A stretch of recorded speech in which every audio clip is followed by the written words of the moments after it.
Muy bien, hablemos de enfermedades de la aorta. La aorta, pues, es el conducto a través del cual el ventrículo izquierdo expulsa la sangre que va a irrigar el resto del organismo, ¿no es cierto? La aorta, en su nacimiento y en la parte ascendente, mide aproximadamente 3.5 centímetros. En la aorta torácica descendente, el diámetro es de 2.5 centímetros y a nivel abdominal es de 1.5 a 2 centímetros. Como toda arteria, la aorta está constituida por una íntima, la cual a su vez está constituida por el endotelio, la región subendotelial y la lámina elástica interna. Luego está la media, que está constituida fundamentalmente por músculo liso vascular, pero también tiene tejido conectivo, matriz extracelular. También tiene, pero fundamentalmente en la media, en la capa media está la capa muscular, el músculo liso vascular, aparte de lo que acabamos de mencionar, y la adventicia, que es tejido conectivo que recubre o que cubre a los nervi vasculares y a los vasa vasorum.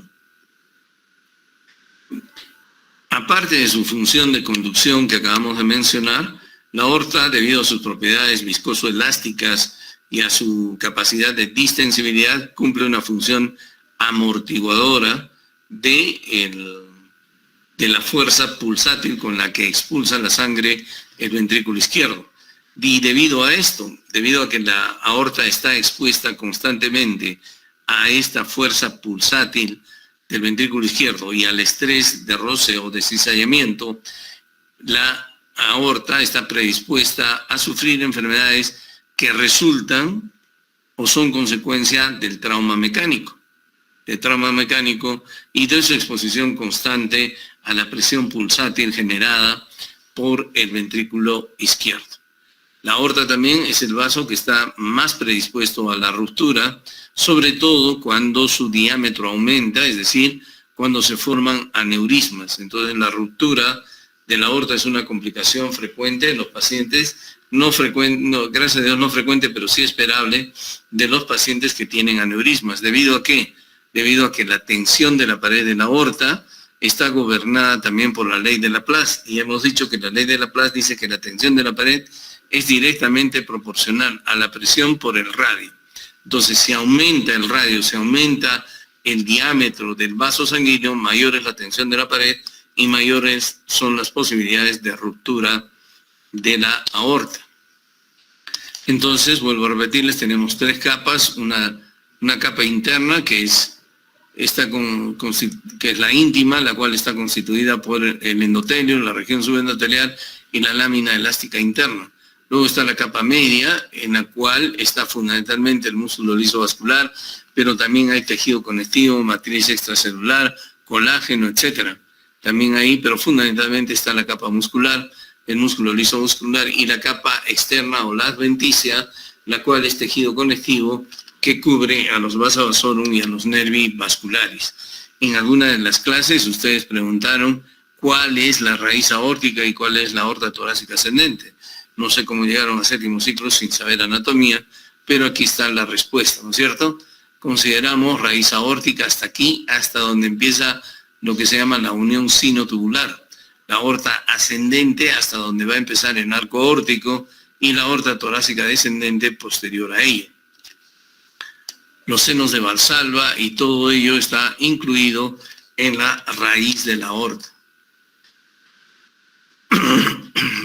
Un aneurisma es una dilatación de un vaso. Hablemos de los aneurismas aórticos. Un aneurisma consiste en la dilatación de un vaso. Los aneurismas pueden ser clasificados desde diferentes puntos de vista, ¿no? Por ejemplo, podemos decir que un aneurisma es verdadero cuando la dilatación está representada o compromete a todas las capas de la aorta, es decir, a la íntima, a la media y la adventicia. Y hablamos de pseudoaneurisma cuando tanto la íntima como la media están interrumpidas y la porción dilatada está representada solamente por la adventicia. Eso se llama un pseudoaneurisma, como ustedes ven aquí. A veces el pseudoaneurisma puede contener un coágulo, un trombo y ocasionalmente favorecer la ruptura del vaso de la aorta. Podemos también clasificar a los aneurismas según su forma. cuando el aneurisma afecta toda la circunferencia del vaso, como en este caso estamos hablando de un aneurisma fusiforme. Ocasionalmente el aneurisma puede afectar solamente una parte de la pared del vaso y en ese caso se produce una especie de evaginación, de protrusión de una parte de la pared del vaso, y en ese caso hablamos de aneurisma sacular. Los aneurismas también los podemos clasificar de acuerdo a su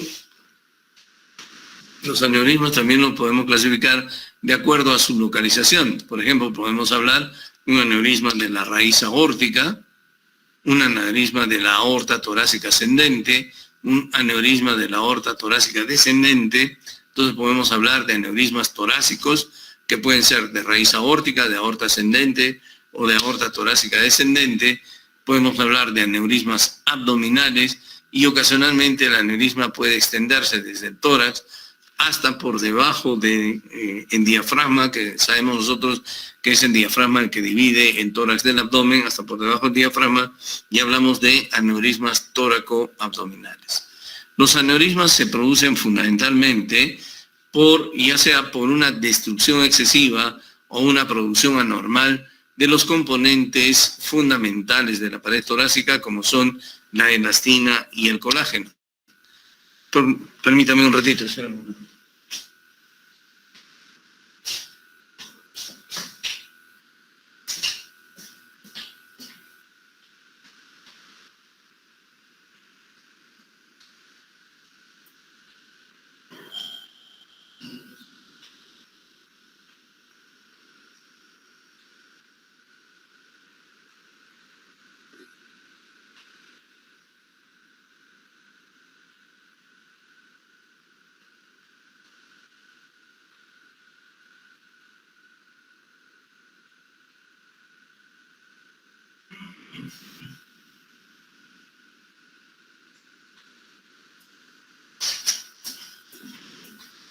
Bien, entonces, como les decía, los aneurismas se producen ya sea porque no se produce adecuadamente o porque se produce una excesiva degradación de los componentes fundamentales de la pared de la aorta, de los vasos sanguíneos, cuáles son el colágeno y la elastina. Esta alteración en el colágeno y en la elastina puede ser de diferentes orígenes. Por ejemplo, puede ser de origen degenerativo, ¿no? Degenerativo. El estrés oxidativo, el estrés biomecánico y la inflamación favorecen el desarrollo de aneurismas en los pacientes que, por otro lado, también suelen tener factores de riesgo como la edad, como el sexo masculino, el tabaquismo, dislipidemia e hipertensión. En la anatomía patológica se puede ver esto caracterizado por una disminución del músculo liso vascular, por inflamación y por aumento del calcio, o sea, muy similar a la aterosclerosis. Por lo tanto, acabamos de mencionar que este problema degenerativo es producido, favorecido fundamentalmente por esta enfermedad, por la aterosclerosis, o la aterosclerosis es la que está más relacionada con los aneurismas de origen degenerativo aórtico. La aterosclerosis es la causa más frecuente de aneurismas de la aorta torácica descendente y de la aorta abdominal. A su vez, los aneurismas también pueden ser de origen hereditario o genético. Y cuando es así, la afección del colágeno y de la elastina de la capa media de la pared aórtica resulta que se relaciona con un proceso conocido como degeneración medial. Este proceso consiste en el reemplazo de las fibras musculares de la capa media por burbujas de material mucoide, especialmente proteoglucanos. Antes se llamaba esto necrosis quística de la media. Característicamente, este proceso de degeneración medial ocurre, como les digo, en patologías de origen genético o hereditario, como por ejemplo en el síndrome de Marfan, en el síndrome de Ehlers-Danlos, en los pacientes que tienen válvula aórtica bicúspide y también en los pacientes con hipertensión arterial. La degeneración medial también ocurre en los pacientes con hipertensión arterial. Afecta fundamentalmente la raíz de la aorta y la aorta torácica ascendente. De modo que la principal causa de aneurismas de la aorta torácica ascendente es la degeneración medial que ocurre en las diferentes patologías que acabamos de mencionar y también en la hipertensión arterial, mientras que los aneurismas de la aorta torácica descendente son generalmente relacionados o están generalmente relacionados a la aterosclerosis. Estos aneurismas que se producen por degeneración medial también se pueden ver en forma familiar por alteraciones en la fibrilina 1 y en el factor de crecimiento transformante beta. Eso ya es un poco más complicado, pero los que vayan a dar subsanación les digo que tienen que repasar ciertas cosas en forma más intensa. Existen otras causas infecciosas de aneurismas aórticos. Dentro de estas, las más frecuentes están la sífilis y la tuberculosis. La sífilis es cada vez más rara y produce una mesoaortitis sifilítica, es decir, una inflamación de la capa media de la aorta, y generalmente el aneurisma que produce la sífilis es de la raíz de la aorta y de la aorta torácica ascendente. Otra causa de aneurismas infecciosos es la tuberculosis, pero la tuberculosis produce aneurismas de la aorta torácica descendente, ya sea por extensión de la infección a partir de los ganglios o ya sea por diseminación hematógena, y se produce necrosis gaseosa de la capa media de la aorta, lo que favorece la aparición de aneurismas. Existen otro tipo de aneurismas conocidos como aneurismas micóticos, que son producidos por infecciones que se diseminan en forma sistémica y pueden producir debilitamiento de la capa media de la aorta, especialmente infecciones producidas por estafilococos y por salmonela. Generalmente producen también aneurismas saculares de la aorta torácica descendente. La inflamación inmunológica, las vasculitis, también nos pueden producir aneurismas, ¿no? Tanto la arteritis de Takayasu como la arteritis de células gigantes, pero también otras enfermedades inmunológicas como la artritis reumatoide, la espondilitis anquilosante, la artritis psoriásica, entre otras, también nos pueden producir aneurismas, no solamente a nivel de la aorta, sino a nivel de las ramas de la aorta. La arteritis de Takayasu nos puede producir aneurismas de toda la aorta, pero especialmente del arco aórtico y de la aorta torácica descendente, del canal aórtico y de la aorta torácica descendente. Hablemos del aneurisma torácico.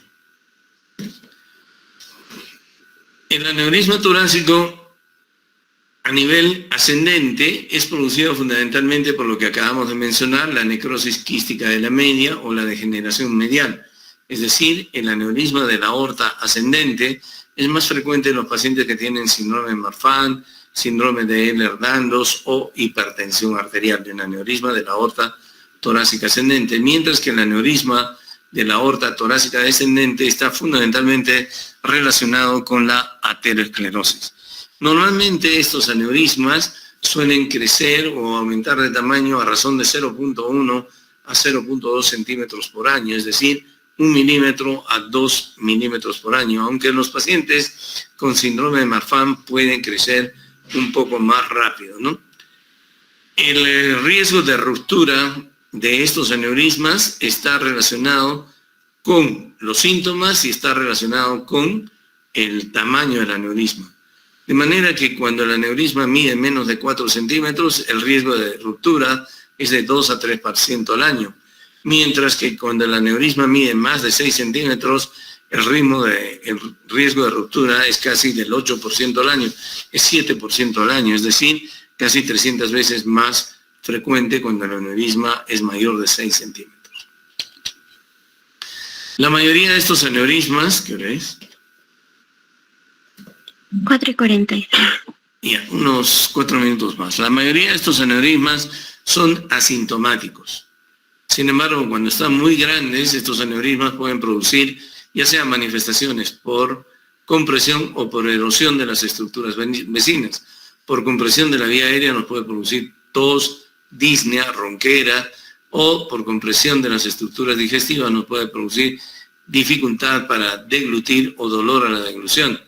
Algunos de estos aneurismas pueden favorecer el accidente cerebrovascular, el ataque isquémico transitorio o claudicación secundaria a aterosclerosis aórtica.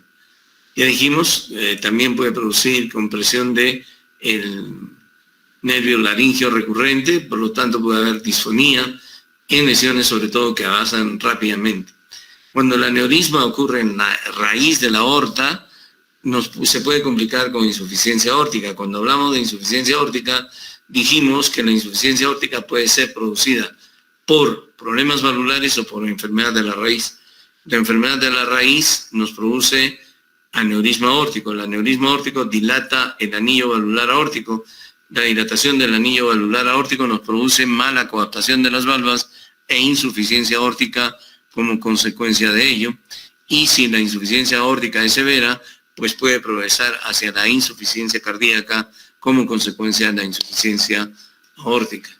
A veces, en la primera manifestación de la presencia de un aneurisma aórtico es simplemente un hallazgo, porque el paciente puede estar asintomático, como dice ahí en la mayoría de los casos, y entonces nos encontramos con una dilatación del mediastino superior en un paciente que tiene un aneurisma y que le tomamos una radiografía de tórax por otras razones, ¿no? Si nos encontramos con esto en una radiografía de tórax, estamos obligados a tomarle una tomografía al paciente. El examen gold estándar para el diagnóstico y seguimiento de los aneurismas torácicos es la angiotomografía, que nos mide exactamente el diámetro, el tamaño, la localización y la extensión del aneurisma, ¿no? Aquí, por ejemplo, tenemos una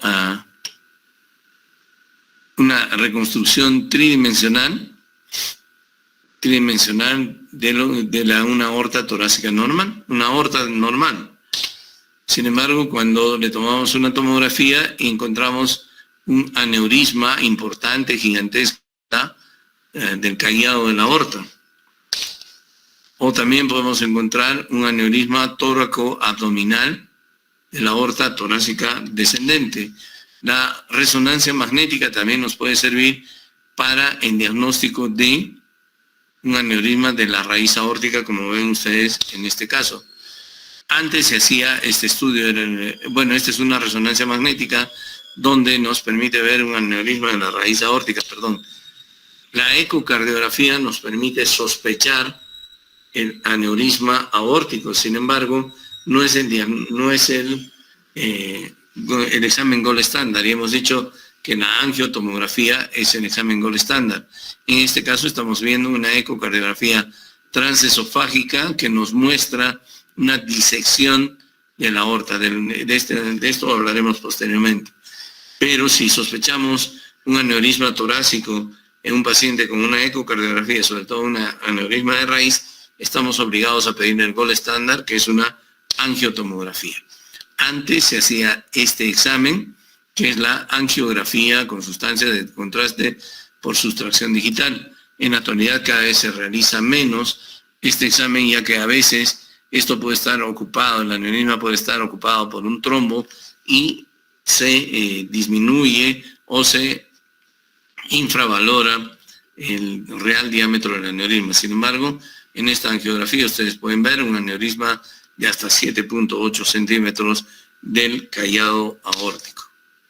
Muy bien, yo creo que nos quedamos ahí. Si tienen ustedes alguna pregunta, ojalá que mañana podamos hacer clases presenciales. ¿Alguna pregunta? Entonces, el estándar sería tomografía. ¿Aló? ¿No le escucho bien? Aló, doctor. Entonces sería tomografía el gold estándar que estaría mencionando. El gold estándar para el diagnóstico, podemos sospechar la presencia de un aneurisma mediante una placa o mediante una ecocardiografía. Pero si yo quiero hacer un examen,